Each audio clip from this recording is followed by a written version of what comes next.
Hey everyone, welcome to New Gameplay Today. My name is Marcus Stewart. I have Kyle Hilliard here. Hello. Marcus, I'm scared. Are you scared of the year 1990? Because it was a pretty scary year, probably. Remember what happened in 1990? Yeah, I was 5 years old, give or take, something like that. Yeah, it was about Did you three-ish? I do like that clean, like we're going back in time, like just 2024, and then it just dials it down to 1990. It's like very clear. We're going back in time. We're going to what I like to call like the pre-cell phone era. Like that's that's the easiest place to write like a screenplay or a story. It's like, I mean, we gotta get there before cell phones were popular. yeah. Oh, okay. Popular. I was going to say cell phones did exist in 1990. Yes. Okay. Did, yeah. Yes. This is a game not about cell phones, but rather this is Crow Country, a new game by SFB Games, who is probably most well known for Snipperclips, which was a Switch launch title. They also did a game that I am a big fan of called Tangle Towers, like a sort of like an old school adventure puzzle game. But this is a much different. I played that for the first time like within the last month and really enjoyed it. But yeah, I cut you off. This is much different.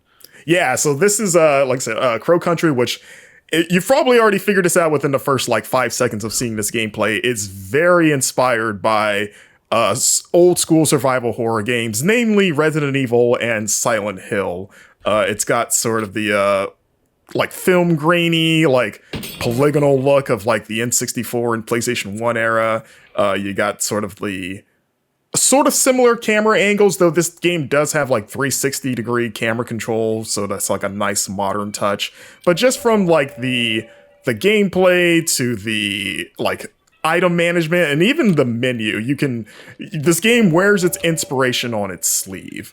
In that hard to quantify sort of inspiration, like it leans more Silent Hill to me, but like, I think just the creepy factor, Yeah. So I finished this game. Actually, by the time you're listening to this, you probably have my review up on the site. I have not finished it as of recording this. I can't give you a score as of yet, but I can say overall that I enjoyed the game. I'm a survival horror fan, and it's always cool to see sort of not only just new IPs that tackle the genre, but also it seems like there's been a growing number of like indie games kind of doing their sort of like tribute games to like old school survival horror of this era. Like another game I like a lot is Signalis, if you remember that, Kyle. Yeah. This is definitely. I played the demo like a few months ago, and I think I even on Slack to the staff. I think I posted this and I was like, for any Signalis fans out there, check this out. Yeah. And I guess I'll say right off the bat, again, this is survival horror. I don't think the game is particularly scary.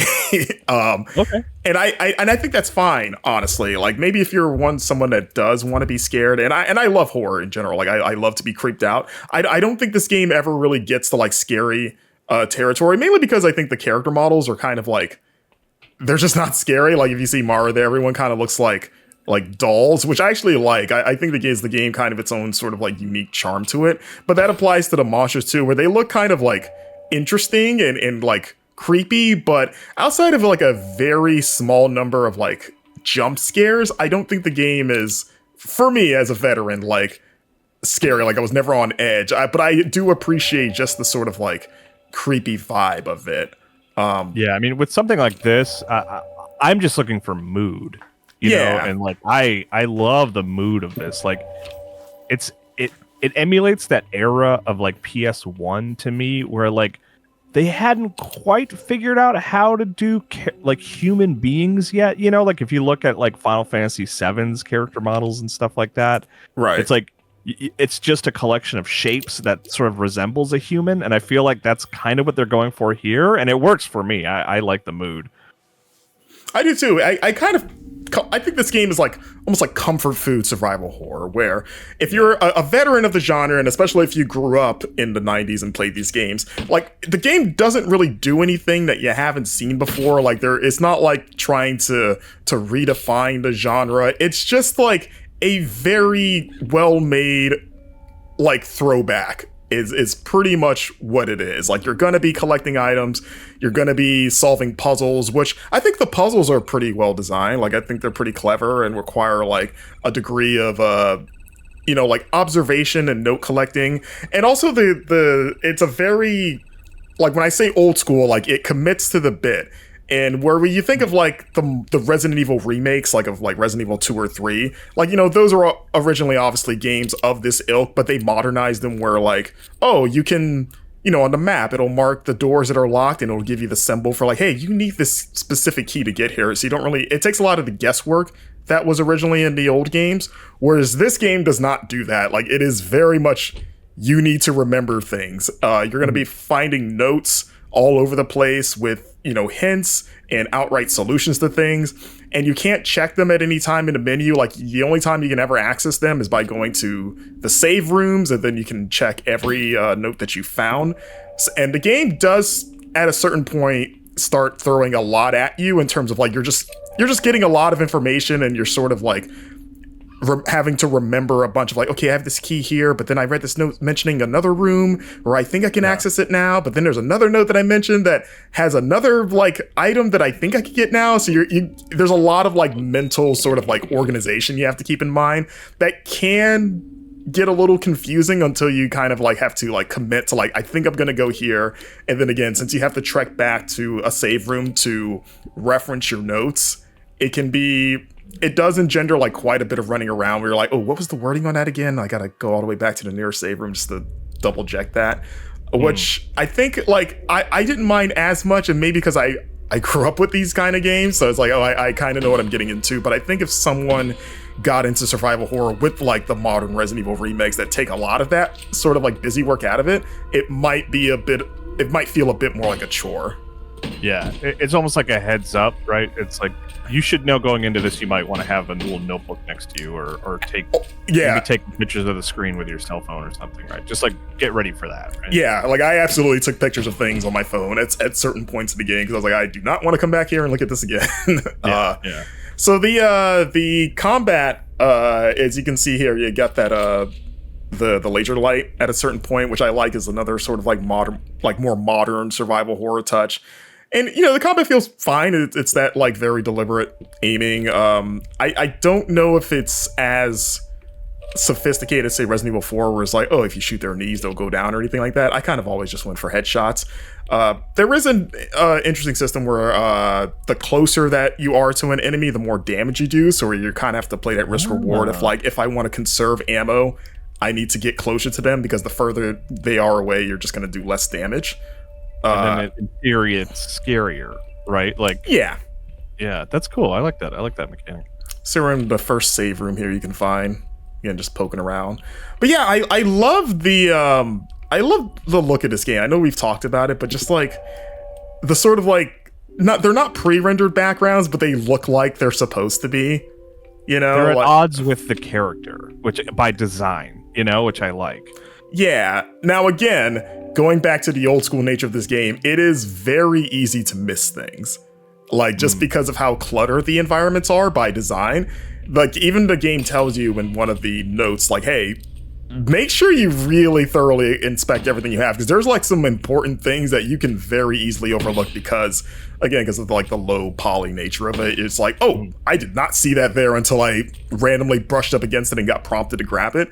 So like every room I went into, I very religiously, like you do in all these games of that time, where you're just like basically hugging walls constantly. Tapping A and yeah.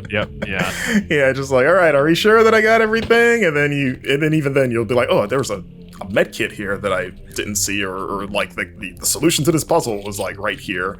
But like, again, that's like, you like we mentioned before, you kind of have to know what you're getting into if you've grown up with these kind of games. But overall, I think it's fun. Like, it's a condensed game. Like, it's not super long. I probably finished it, and I was being very thorough trying to find like secrets and stuff like that. Like, I probably finished in about 7-8 hours, maybe. Okay.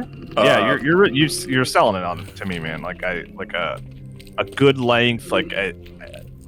I've played a little bit of it, but to hear your full sort of report is making me all the more interested in playing.